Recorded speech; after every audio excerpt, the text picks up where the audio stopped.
안 팔린 집이 베이징에만 16만 채, 상하이에는 18만 채, 중국 전체적으로 빈집을 따지면 1억 3천만 채. 오죽하면 40년 중국의 호황이 끝났다 라고 할까요? 자, 서울은 100만 달러 이상 자산 보유자가 9만 7천 명 정도밖에 안 됩니다. 이 통계를 얘기하면 여러분 정말 놀라실 텐데요. 이런데도 불구하고 서울의 아파트가 평균이 얼마인지 아십니까? 11억 8천만 원입니다. 여러분, 이게 말이 됩니까? 지금 상하이, 베이징 같은 대도시의 아파트 값이 21년 최고가 대비 30%에서 50%가량 다 빠졌습니다. 거기뿐만이 아니죠. 49층으로 올라가는 아파트들 재건축이 가능하다고 보십니까? 우리 후세대들은 도대체 뭘 먹고 살아야 할까요? 사람들의 나이는 들어가고 소득은 줄어들고 빈집은 늘어나고 있습니다. 중국과 일본의 이야기인데요. 중국은 아파트 가격이 내려도 안 사고 있고 대도시 베이징, 상하이에만 총 30만 채 이상이 빈집입니다. 일본의 경우는 현재 7채 중에 1채가 빈집이고요. 이것이 앞으로 10여 년 뒤에는 3채 중에 1채가 빈집이 될 것이다라는 전망, 이런 암울한 전망마저 나오고 있습니다. 우리나라도 내용이 다르지 않습니다. 2000년 우리나라의 합계 출산율은 1.48명이었는데요. 2022년에는 0.78명으로 처음으로 0.7명대에 진입을 했죠. 특히 2015년에는 1.24명을 찍고 급기야 2018년부터는 기하급수적으로 합계 출산율이 하락해서 한 명이 채 안 되는 0.98명이 되었고요. 22년에 0.78명이 됐습니다. 보통 인구가 유지되려면요, 합계 출산율이 2명이 기본입니다. 왜냐? 둘이 결혼해서 둘을 낳으니까 기본인 거죠. 그런데 둘이 결혼해서 하나를 낳으면 인구는 시간이 지나면서 반으로 줄어듭니다. 그런데 우리는 한 명도 아닌 0.78명이고요. 이걸 올 연말에 가서 다시 통계를 들여다보면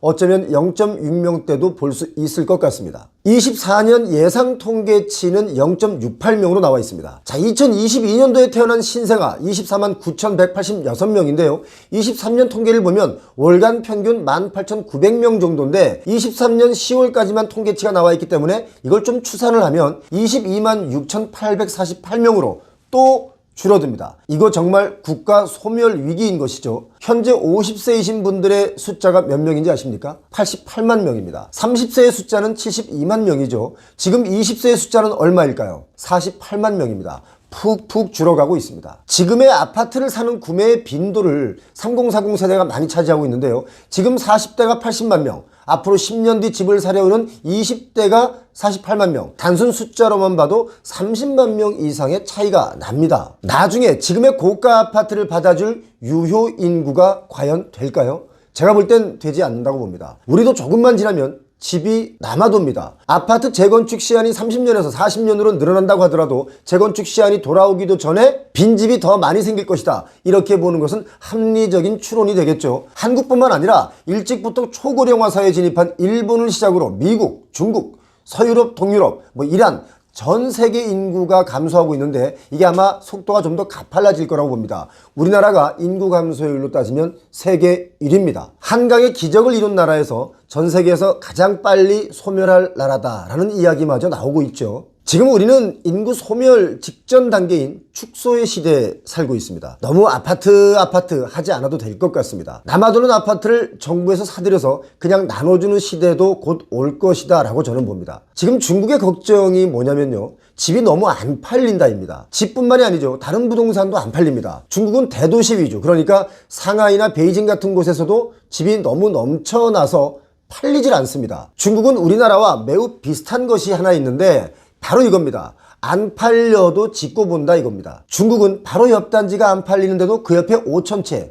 또 그 옆에 6,000채를 또 짓습니다. 그럼 이 5,000채, 6,000채가 또 안 팔리잖아요? 그럼 어떻게 하는지 아십니까? 이 옆에 또 짓습니다. 어떻습니까? 우리랑 좀 비슷하지 않습니까? 안 팔린 집이 베이징에만 16만 채, 상하이에는 18만 채, 중국 전체적으로 빈집을 따지면 1억 3천만 채. 오죽하면 40년 중국의 호황이 끝났다 라고 할까요? 여러분, 베이징이나 상하이에 부자가 얼마나 많은지 아십니까? 글로벌 컨설팅 업체 헨리앤 파트너스가 있는데요. 글로벌 포춘 정보회사 뉴월드 웰스와 공동으로 2023년 세계 최고 부자 도시 보고서를 냈습니다. 제가 그걸 봤더니 중국 도시 중에 자산이 100만 달러가 넘는 사람의 숫자는 홍콩이 10만 9천 명, 베이징이 10만 8천 명, 상하이가 10만 7천 명입니다. 아주 많은 편에 속합니다. 자, 100만 달러의 순자산은 우리 돈으로 따지면 한 13억 정도 되죠. 상하이 인구가 1300만 명인데 상하이에 100만 달러, 13억 정도 가지고 있는 사람들이 10만 7천 명밖에 안 된다 이겁니다. 도쿄는 현재 100만 장자 숫자, 13억이 있는 숫자가 29만 300명입니다. 자, 서울은 100만 달러 이상 자산 보유자가 9만 7천 명 정도밖에 안 됩니다. 이 통계를 얘기하면 여러분 정말 놀라실 텐데요. 이런데도 불구하고 서울의 아파트가 평균이 얼마인지 아십니까? 11억 8천만 원입니다. 여러분, 이게 말이 됩니까? 서울의 인구가 938만 명이죠. 그 중에 13억 이상의 자산을 가진 사람이 9만 7천 명 정도인데 집값이 11억 8천만 원이다. 평균 집값입니다. 이게 말이 안 됩니다. 상하이가 왜 빈집이 늘어나는지 이걸 분석하는 사람들이 꽤 있죠. 13억이 있는 사람들이 해외로 이민을 가서 그렇다라는 분석도 있습니다. 하지만 결국 제가 볼 때는 집값이 비싸기 때문에 중국을 떠나는 것이다 이렇게 봅니다. 인구는 줄어가는데 집은 계속 짓고 그러니까 빈집이 많이 생긴다는 거, 이거 기본 아니겠습니까? 지금 상하이, 베이징 같은 대도시의 아파트 값이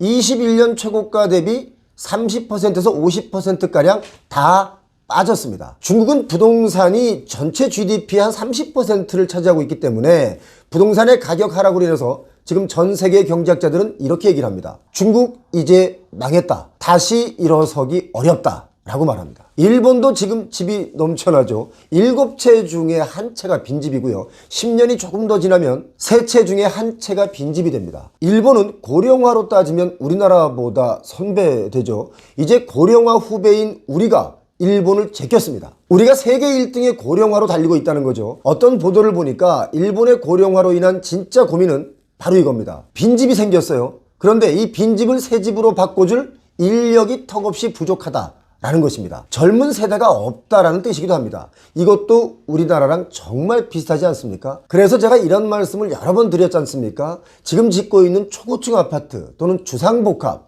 오피스텔 이거 모두가 재건축이 힘들다라고요. 도곡동 타워팰리스 재건축하려면 100층 높이로 올려야 재건축이 가능할 텐데 그럼 분담금이 또 얼마나 많이 나올까요? 100층으로 지으려면요 건축비도 훨씬 더 많이 듭니다. 거기뿐만이 아니죠. 49층으로 올라가는 아파트들 재건축이 가능하다고 보십니까? 우리 후세대들은 도대체 뭘 먹고 살아야 할까요? 후세대가 누려야 할 건설 관련 개발 이익치를 지금 세대가 다 먹어버리면 후세대들은 무엇으로 경제를 돌립니까? 가뜩이나 AI 때문에 일자리도 AI가 다 뺏어가는 마당에 부동산마저도 후세대가 먹을 게 없이 초고가, 초고층이면 이거 정말 앞으로 어떻게 될까요? 정말 놀라운 것은요. 경제대국 미국마저도 리먼 브라더스 사태 이후에 은행에서 채권 회수한 주택, 그러니까 은행 소유로 차압이 들어가 있는 그런 집이 1100만 채라고 합니다. 엄청난 숫자 아니겠습니까? 전체적으로 한 10%밖에 안 된다고 하지만 1100만 채입니다. 이거요 남의 나라 일이다 라고 치부하기에는 우리나라도 마찬가지라고 보이지 않습니까? 우리나라는 집을 사는데 현금을 다 주고 빚 없이 사는 사람들은 아주 극소수입니다. 그렇게 본다면 우리가 미국보다도 심각하다라고 봐야죠. 집값, 아파트값, 하향 안정화가 반드시 필요하다. 그래야 된다.